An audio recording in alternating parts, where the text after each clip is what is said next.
Sa panahon ngayon, may nakakaalala pa kaya nitong mga nilalaro natin ng mga bata tayo? Eto mga lodi, naaalala nyo pa ba yan yung nilalaro natin nung tayo yung mga bata pa? Kukuhanin natin yan mga lodi, lalo na yung magkakambit na yan, tapos atin ang paglalaruan. Nakakamiss lang kasi, nung mga bata pa tayo, lagi tayong nasa parang at naglalaro ng kung ano-ano katulad nito mga lodi. Kung naaalala nyo pa ito mga lodi, kukunin natin yung nasa may talbos niya, tapos pagkakuha natin, ilalagay natin sa ating nguso.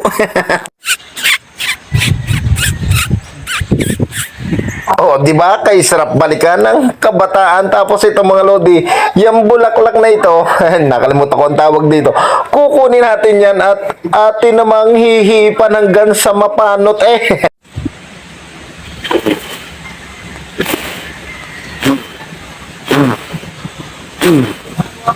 Tapos nakakita ako dito ng balinghoy. Yan dahon ng balinghoy mga lodi. Madalas natin paglaruan tapos tamang-tama may pipinong ligaw dito. Kukuha na rin ako ng dahon at ito naman ang ating gagawin.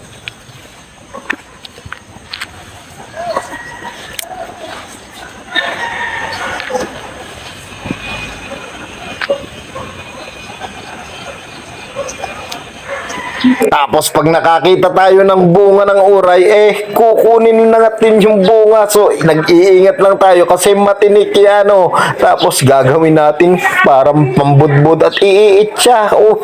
Hetong isa sa hindi ko rin malilimutan niya. Kukuha tayo ng parang butterfly na yan, mga lodi. Pipitasin natin yan at pipindot-pindutin natin at may lumalabas sa kanya. Ano yung mga lodi, oh.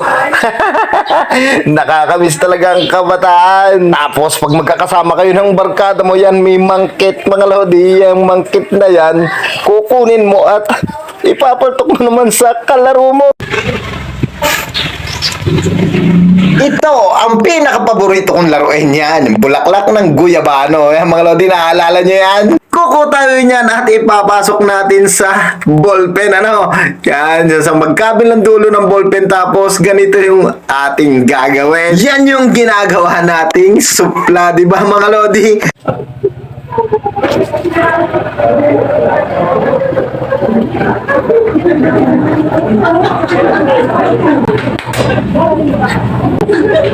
Oh, di ba mga lodi, nakakamiss yung kabataan at siguradong marami pa akong hindi napakita diyan at alam niyo yung mga laro na yon, ano.